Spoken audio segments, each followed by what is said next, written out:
Le Seigneur soit avec vous. Nous voici au début de notre carême de cette année. Et comme pour toutes les années liturgiques, c'est la parole de Dieu de ce premier dimanche de carême nous montre Jésus qui, après avoir reçu le baptême, est conduit au désert pour être tenté par le démon. 3 motifs sont relatés. À travers ces motifs, le malin cherche à détourner Jésus de sa mission. Pour ce faire, il se sert tout d'abord de la faim et de la soif. En deuxième lieu, il se sert de la gloire et du pouvoir. Puis, en troisième lieu, il se sert de la spiritualité. Notre carême sera un succès si nous aussi sommes vigilants par rapport à ces 3 aspects. Premièrement, notre peur de mourir de faim et de soif est la plus importante tentation qui peut nous empêcher de partager et de faire pénitence. Il y en aura qui, au lieu de partager, feront plutôt des économies afin de faire bombance après Pâques. Quiconque fera ainsi aura succombé au malin. Il y en a qui vont se cacher pour manger comme s'il suffisait juste de se cacher aux hommes. D'autres prétexteront leur fragilité ou leur maladie pour ne pas se priver d'un seul plat le vendredi. D'autres enfin, les soi-disant connaisseurs, diront que le jeûne n'est pas seulement un jeûne de nourriture. Et de cette façon, non seulement ils ne jeûneront jamais de nourriture, mais même les efforts, ils ne les feront point.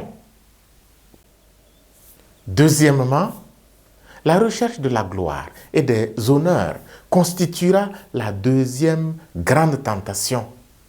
Avez-vous déjà vu quelqu'un renoncer aux avantages liés à son pouvoir durant le carême? Religieux, comme laïcs, ne pensent même pas que faire le carême consiste également à renoncer à des avantages dus à leur rang.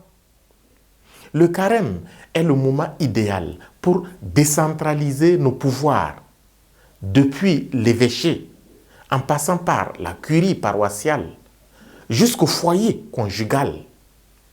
Quelqu'un d'autre peut décider à ma place et sans que cela ne me gêne.